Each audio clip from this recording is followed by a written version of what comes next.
I'm called Bena Namata. I work for the East African.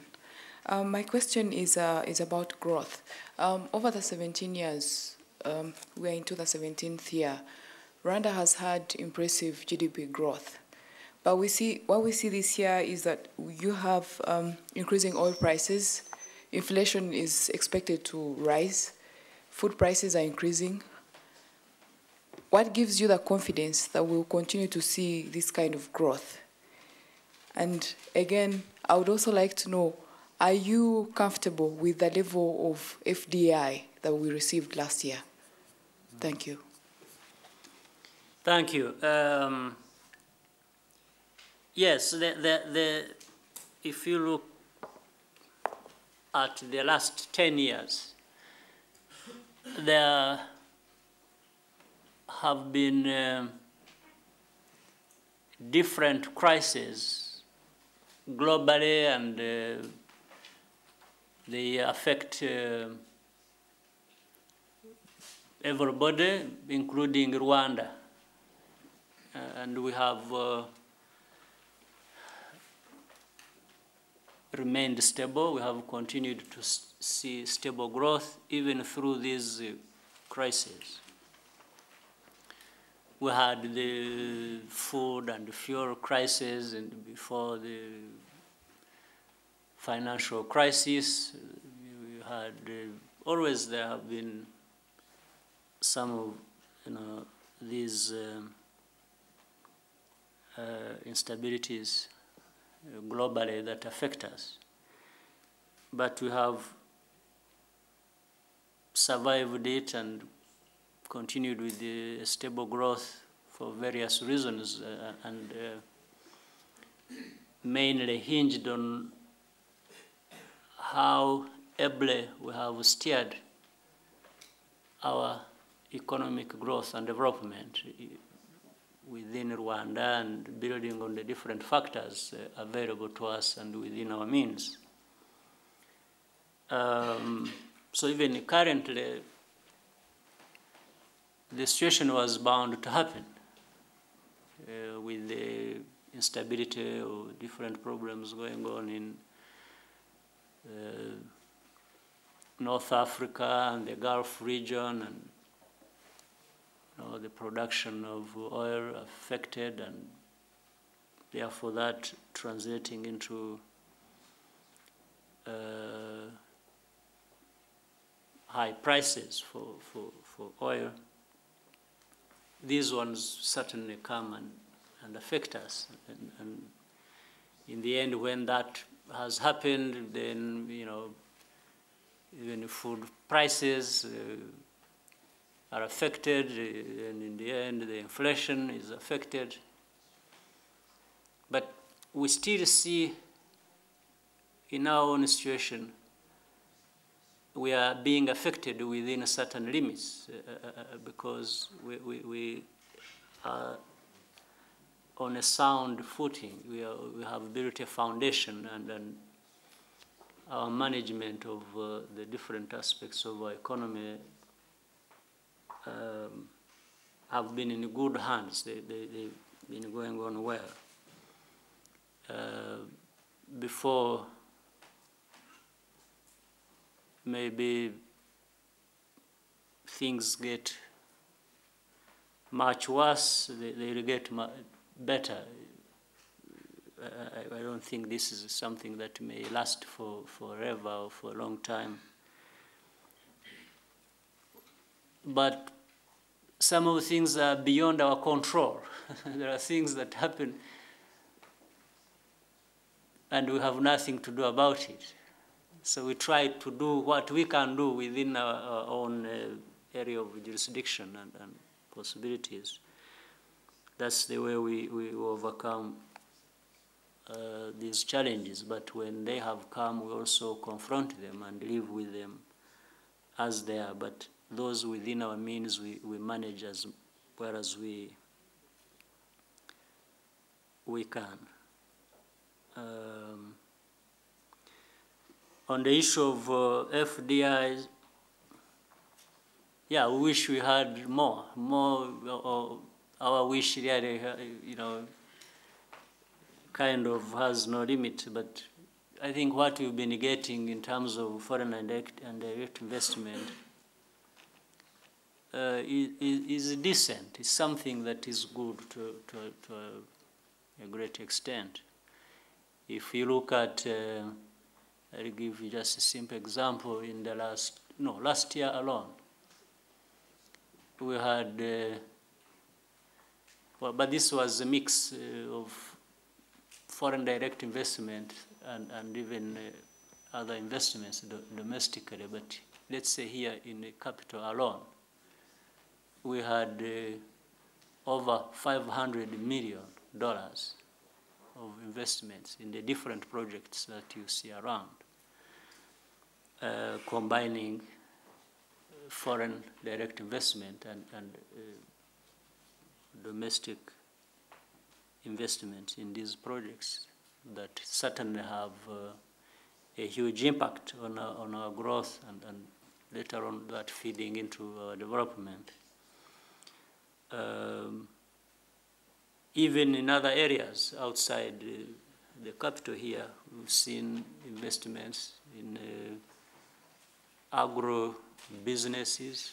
We've seen investments in tea, in coffee, and the high returns that come with that for the investors and the farmers, our people behind these activities. We've seen growth in investments in energy sector, electricity production, with methane gas, with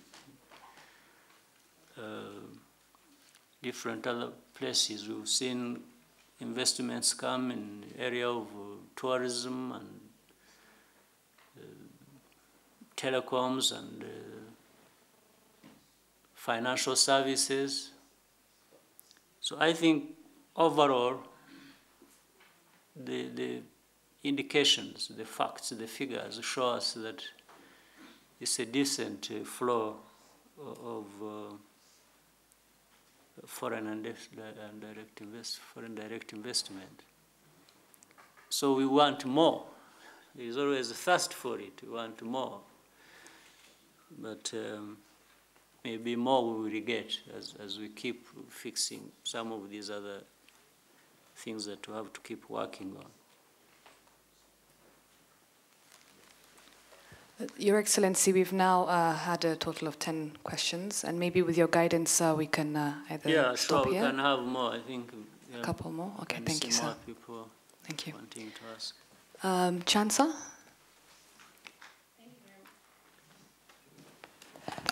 Thank you very much, Your Excellency. My name is Chansa Kawela from Zambia. I represent the Post newspapers. Sorry to take, I know you've already touched on Libya, but I'll take you back to North Africa and the uprising there. When you look at the challenges that people the issues that people are raising in the various countries where there are those, where there's that confusion, they're very common in Africa. It's issues of poverty, unemployment, corruption. Now, would you say that whatever is happening there is a wake-up call to the whole of Africa, as well as to certain leaders, or African leaders in general, who seem to be set on dying in office, but don't want to be accountable to the people or to save their people? Is this a wake-up call for Africa?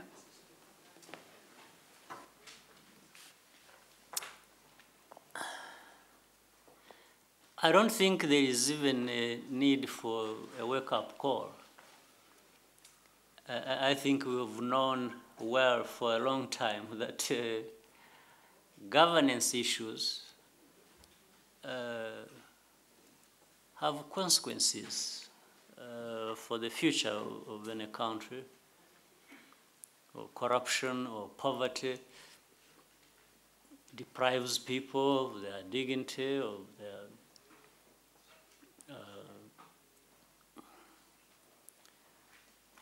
many things, including lives. So we don't need